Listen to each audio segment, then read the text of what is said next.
हरे कृष्णा हरि बोल। सभी दोस्तों का स्वागत है हमारे आज के वीडियो में।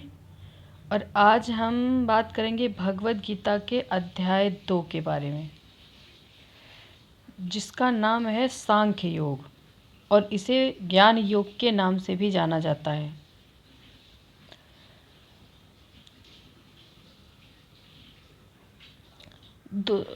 दोस्तों, जीवन तो सब जीते हैं, लेकिन इसको जीने का सही तरीका कितने लोगों के पास है, यही ध्येय है हमारी भगवद गीता का। चलिए जानते हैं। भगवद गीता के दूसरे अध्याय को आसान शब्दों में समझते हैं। हमने पहले अध्याय में अर्जुन विषाद योग अर्थात अर्जुन के विषाद, उनके दुख, उनकी दुविधा के बारे में जाना था। इस अध्याय में भी कृष्ण द्वारा अर्जुन की इस दुविधा का उत्तर दिया जाता है और इस अध्याय का नाम है सांख्य योग। इसे ज्ञान योग के नाम से भी जाना जाता है। इस अध्याय में अर्जुन की कायरता और उनके भ्रम को लेकर विश्लेषण है और यहीं से उस ज्ञान की शुरुआत होती है जिसके लिए भगवद गीता को दुनिया का महान ग्रंथ और ज्ञान का भंडार माना जाता है। तो अध्याय 2 से पहला श्लोक। संजय उवाच तम तथा कृपया विष्टिम श्रुपूडाकुलेक्षेणं विसीदन्तमिदं वाक्यमुवाच मधुसूदन। संजय कहते हैं, उस प्रकार करुणा से भरे हुए और आंसुओं से पूर्ण तथा व्याकुल नेत्रों वाले शोकयुक्त अर्जुन को भगवान देखते हैं। अर्जुन दुख से घिरा हुआ है और उनकी आशा भी खत्म हो चुकी है, साथ ही साथ हिम्मत भी टूट चुकी है। और ऐसे में श्री कृष्ण उन्हें समझाना शुरू करते हैं, जहाँ युद्ध का वर्णन होना चाहिए था वहाँ दुख और विषाद का माहौल है। अर्जुन की आंखों में आंसू और मन में निराशा है। यह एक बहुत बड़ी हैरानी थी कि और धृतराष्ट्र और संजय इसकी आशा बिल्कुल भी नहीं कर रहे थे। और अर्जुन का दुख देखकर श्री कृष्ण उनका उत्तर देने के लिए तैयार होते हैं। श्लोक 2। श्री भगवान उवाच कुतस्तवाकस्मलमिदं विषमे समुपस्थितम् अनार्यजुष्टां स्वर्ग्यं कीर्तिकरमर्जुन। श्री कृष्ण भगवान कहते हैं, हे अर्जुन, तुम्हें इस समय असमय में यह मोह किस हेतु से प्राप्त हुआ? क्योंकि न तो ये श्रेष्ठ पुरुषों के द्वारा आचरित है, न स्वर्ग देने वाला है और न कीर्ति करने वाला ही है। युद्ध के समय ऐसी शंका, ये तो असमय है। तो दोस्तों, कहने का अर्थ है, इस तरह अपने शत्रु के प्रति मोह दिखाने का काम अर्जुन जैसे योद्धा किस प्रकार कर सकते हैं? अपने कर्म से मुंह मोड़कर किसी मोह या किसी और कारण से यदि हम हताश बैठ जाएं तो वह ठीक नहीं है। इससे कभी कोई लाभ नहीं होता। श्लोक 3। क्लैब्यमस्मगमः पार्थ नैत्वयुपपद्धते क्षुद्रम हृदय दौर्बल्यम त्यक्तवोत्तिष्ठ परंतप। यहाँ श्री कृष्ण भगवान अर्जुन को समझा रहे हैं, हे अर्जुन, नपुंसकता को प्राप्त मत हो। अगर तुम युद्ध में आए हो तो युद्ध करो, ऐसे डरो मत। और तुम्हारे जैसे धनुर्धर के लिए यह सब ठीक नहीं है।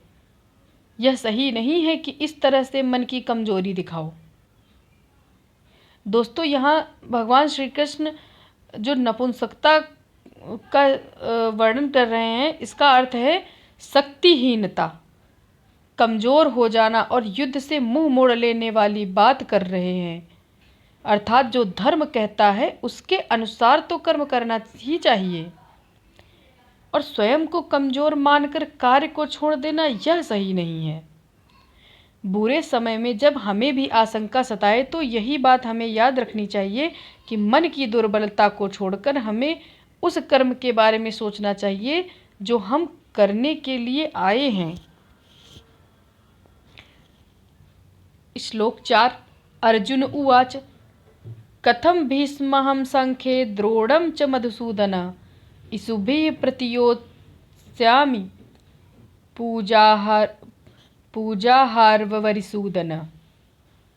अर्थ, अर्जुन अपनी शंका के बारे में कहते हैं, हे मधुसूदन, मैं रणभूमि में किस प्रकार बाणों से भीष्म पितामह और गुरु द्रोणाचार्य के विरुद्ध लड़ूं, जिनसे मैंने सब कुछ सीखा है, जो मेरे लिए सबसे बड़े हैं, उन पर मैं कैसे बाण छोड़ सकता हूँ। तो दोस्तों, यहाँ कहने का अर्थ है, यहाँ पर अर्जुन का कहना है, क्या यह सुनने में गलत नहीं लगता कि जिनसे उन्होंने अपने जीवन में सब कुछ सीखा है, उन पर वे बाण कैसे चला सकते हैं। लेकिन युद्ध का तो यही कार्य है। बाण शत्रु और अपने में भेद नहीं करता। जब वो चलता है तो प्राण लेने के इरादे से ही चलता है, जिसे करने में अर्जुन इस समय असफल हो रहे हैं। श्लोक 5।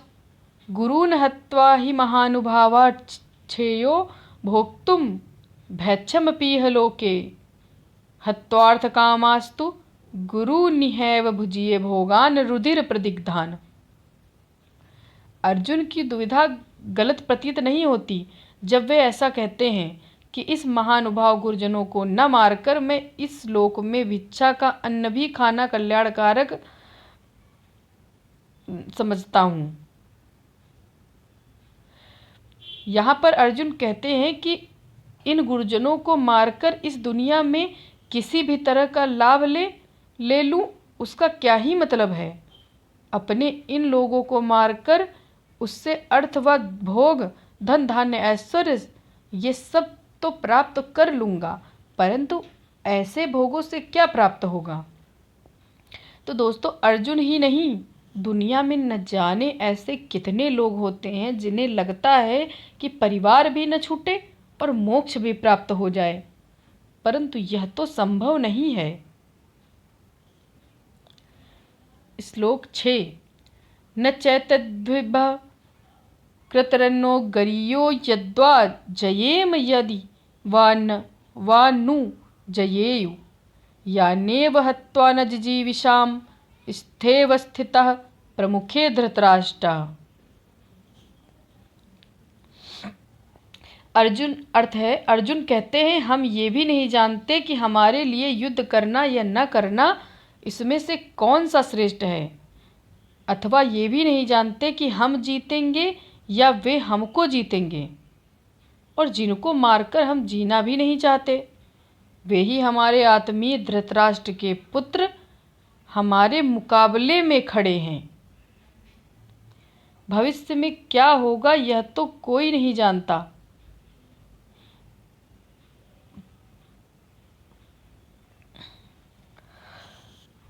विधि ने क्या विधान लिखा है इसके बारे में भी कोई नहीं जानता, परंतु वर्तमान में जो हम करना चाहते हैं उसका निर्णय हमारे हाथ में होता है, और हमारे कर्म सिर्फ और सिर्फ हमारे ही हाथ में है। तो क्या युद्ध जीतने के लिए अपनों को मारना ठीक है? अपने कर्म को पूरा करने के लिए हमें किस सीमा तक जाना चाहिए और किस सीमा को पार करना चाहिए?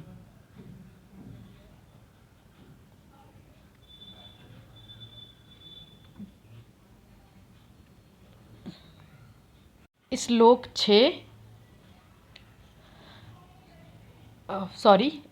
7। कार्पण्य दोषोपहत स्वभावः पृच्छामि त्वां धर्म सम्मूढ़चेतः यच्छ्रेयः स्यान्निश्चितं ब्रूहि तन्मे शिष्यस्तेऽहं साध्यमां त्वां प्रपन्नम्। अर्थ, इसलिए कायरता रूप दोष से उपहत हुए स्वभाव वाला तथा धर्म के विषय में मोहित चित्त हुआ मैं आपसे पूछता हूँ कि जो साधन निश्चित और कल्याणकारी हो वो मेरे लिए कहिए प्रभु, क्योंकि प्रभु मैं आपका शिष्य हूँ। दोस्तों, यहाँ कमज़ोर क्षणों में हम डर जाते हैं, जिसमें उलझन का भाव हमारे अंदर आ जाता है। अर्जुन भी यही मान रहे हैं कि वे उलझन में हैं और कायरता का दोष वे अपने ऊपर ले रहे हैं।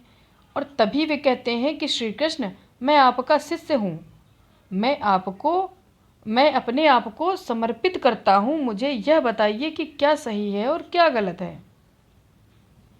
तो दोस्तों, दुविधा के समय गुरु ही एकमात्र सहारा होता है और गुरु के सामने कुछ भी छुपाना नहीं चाहिए और खुलकर अपना भय, अपनी शंका सामने रख देनी चाहिए। अगर हम ऐसा करते हैं तभी तो हमें मार्गदर्शन मिलेगा। श्लोक संख्या 8। न हि प्रपश्यामि मामापनुधा ढच्छो कमुच्छोषणमिन्द्रियाणाम् अवाप्य भूमावसपत्रमृद्धं राज्यं सुराणामपि चाधिपत्यम। अर्थ, इसके आगे अर्जुन कहते हैं, जीतने के बाद उन्हें जमीन मिल जाएगी, धन धान्य प्राप्त होगा, नाम होगा, परंतु यह सब मिलने के बाद उनका यह दुख कम नहीं होगा जो उन्हें अभी महसूस हो रहा है। दोस्तों, कहने का अर्थ है, जब अपनों का दुख सताता है तो किसी भी तरह का लाभ आराम नहीं देता। और उससे भी बड़ी बात, अगर आप दुख में हैं तो जब तक आप उसका उपाय ढूंढ नहीं लेते, आपको दुनिया का कोई भी सुख आराम नहीं दे पाता। श्लोक 9। संजय उवाच एव मुक्त्वा हृषीकेशं गुडाकेशः परं तपः न योत्स्य इति गोविन्दमुक्त्वा तूष्णीं बभूवः। अर्थ, संजय धृतराष्ट्र से कहते हैं, हे राजन, निद्रा को जीतने वाले अर्जुन अंतर्यामी श्री कृष्ण से कहते हैं कि मैं युद्ध नहीं करूंगा, और ये स्पष्ट कहकर चुप हो जाते हैं। यानी निद्रा हमारी प्राकृतिक आवश्यकता है, इस पर दुनिया में कोई भी विजय नहीं पा सका। परंतु अर्जुन को इतना महान योद्धा माना जाता था कि उन्होंने निद्रा पर भी विजय प्राप्त कर ली थी। और वही अर्जुन अपनी निद्रा से तो नहीं, लेकिन अपने मोह, अपने डर से हारते हुए दिख रहे हैं।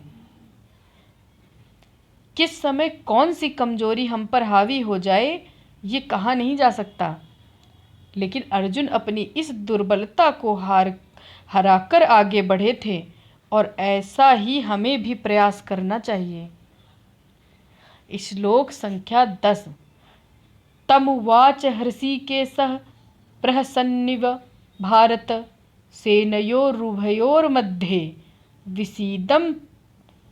विसीदन्तमिदं वचः। अर्थ, यहाँ पे संजय धृतराष्ट्र से कहते हैं, हे भरतवंशी धृतराष्ट्र, दोनों सेनाओं के बीच में शोक करते अर्जुन और उनके सामने अंतर्यामी श्री कृष्ण हंसते हुए उनको यह कह रहे हैं कि एक तरफ रोता हुआ कमजोर डरा हुआ बालक जैसे कि अर्जुन और दूसरी तरफ त्रिकालदर्शी कृष्ण हैं। धृतराष्ट्र की उत्सुकता बढ़ रही है और स्वाभाविक भी है कि एक पिता होने के नाते वे दुर्योधन को जीतना चाहते थे, वे युद्ध में जीतना चाहते थे, भोग